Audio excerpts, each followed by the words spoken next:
Hey everybody, Fishman here. Welcome to another video.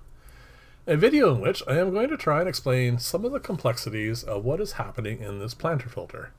But before I get to that, I should probably give you some of the results. So what I did, as always, is I took this aquarium, emptied the water out of it, gave it a quick wipe down, rinsed it, and then filled it up with fresh tap water. And then I bubbled air in it for, I think it was 3 or 4 days this time, because I wanted to check one other thing that people have been asking about, and that is, will just it standing still, or again with some sort of turbulence, in this case bubbling air, would that cause the ammonium chloride, or the ammonium part of the chloride anyway, to gas off, so you wouldn't end up with any of it left. Now that did not happen. Ammonium is very stable in water.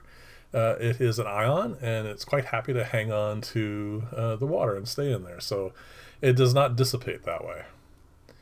So then what I did is I hooked up the planter filter and filled this, as you can see here, with Java moss. Now, Java moss is not just Java moss, but we'll get to that in a few minutes. So I took an initial reading, and then I took readings a little bit more often than I would normally, because the Java moss seemed to have a good effect on this. It was under 30 hours, the first dosage, that the ammonium was all gone. So I thought that was quite amazing that it went that fast. And so one of the things people have been asking is, mostly for filter systems like box filters, underbarrel filters, that sort of stuff, that you can end up by continually dosing, like when it drops down, to build up a greater amount of capacity for the filtration system to remove the ammonia. So in this particular case, once the ammonia had disappeared in just under 30 hours, I redosed right away, and then again took the readings. And I started doing it every 6 hours because I wanted to see if I can get a finer timeline on this. And as it turned out, it took longer. It took under 2 days, but it was pretty close to that mark. And then part of me was of a suspicion that possibly what was going on was that I was adding more food than the plant could eat. So I did immediately redose yet again, and then I found it was taking almost 3 days for the ammonium to disappear. So I figured, well, if that's the case, if I am overfeeding, so to speak, and it's simply just not want to eat any more turkey dinner after the big Christmas dinner, that I would let it run for a number of days before I redosed again. So I let it go for, I think, 4 days, and then I took an ammonia reading, there was none, and I redosed. And I found that it wasn't 3 days, but it was pretty close to 3 days before all the ammonia was gone. So this is an interesting result because, first off, I was not expecting that redosing with a planter filter would end up resulting in a greater capacity for that material, the plant, to eat or consume or convert the ammonium into something that the test kit won't pick up. The reason is the plant is not growing that fast. The initial clip I showed you here was the start, and this is at it when I'm presenting the video, so it has been going now for quite some time. There is more Java moss here. There is also more algae in here. There's a little bit of hair algae I've seen growing in here, and this is what I want to get to as an explanation of this. As a number of you have already mentioned in the comment section, this is not just a filter with a bunch of Java moss in it. It is a much more complex system than that. Java moss has a really substantial amount of surface area, and that surface is covered in what is commonly called biofilm. And that biofilm is bacteria, microorganisms, algae, and other things that can also actually just be crawling around in here. So when I first put in the ammonia, the tank is clear of any form of nitrogen. It doesn't have a source for it. So all those organisms start feeding off the ammonia, and that is why it rather quickly converted it into sources that the test kit will not test for. Now, the plant itself will consume it and remove it from the system, unless, of course, leaves die and that sort of thing. But all the other organisms will pretty much go through the nitrogen cycle. They'll take the ammonia, convert it to nitrite, and then to nitrate.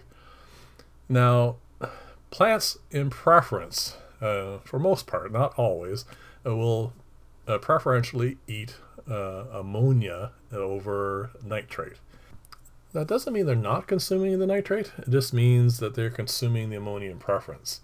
So what's happening is you have a bunch of biofilm which is converting ammonia to nitrate, and then when I redose, the plant now has two sources of nitrogen to feed on, so the ammonia doesn't disappear as fast. It is now feeding off the nitrate and the ammonia, and of course again you still have that first force in play, which is the biofilm, which is consuming the ammonia, and it will not eat the nitrate. It is the end product when it comes to the nitrogen cycle. So you have a redosing which is feeding two systems, and one system is now slowing down a little bit because it is now feeding off of not just ammonia, but also feeding off of the nitrate. So I keep redosing, and if first time was like around 30 hours, a little less, and then it's getting closer to 2 days, and then it's almost 3 days. And at that point, I was beginning to think that that was the process that was happening. So I tested for nitrate, and at that point I had a little over 20 parts per million.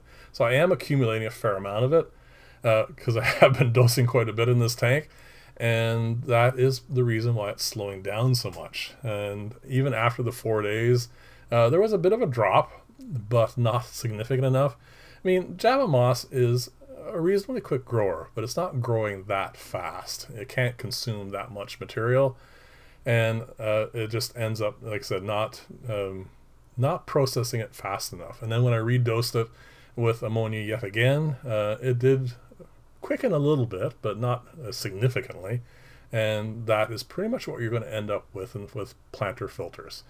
You can't really end up with what I would call conditioning of filters. Like if this was a strictly biological filter, like with lava rock or whatever, and normal filter media, you can gradually end up with a larger population of nitrifying bacteria in that media. It's not seeming to happen with Java moss, even though it does have a fair amount of biofilm on that surface. It doesn't seem to accumulate a lot more of a population of it, at least not enough to affect this sort of system. So I'm going to continue repeating these experiments, of course, and what I'm going to do next is redo this with the lower dosage that I've been using with either the underground filter or the box filter, and I'm going to try and doing the same sort of conditioning with those filters and see if I can get them to, as they're getting redosed and gradually build up more of a population on them, and have them be able to consume the ammonia faster. That's the plan anyway. But always keep in mind with these experiments, these are not typical systems. They're not, we're taking as many variables out, even though there are still tons left, and trying to get them to behave in a predictable manner.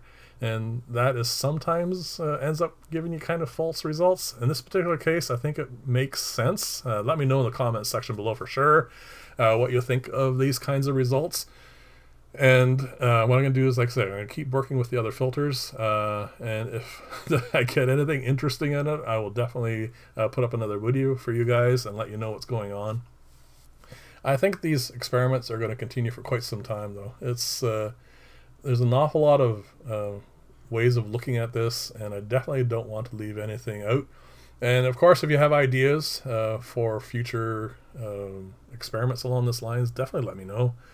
I value all your comments, and it does give me ideas for things, and sometimes I just forget to do something, and that way you guys can remind me, and we can get around to that as well.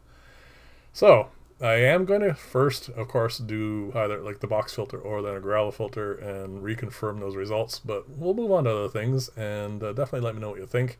And let me think of what I have mentioned here and whether it makes sense to you or not. So thanks again for watching. I much appreciated all of that. And I will see you in the next video, and bye for now.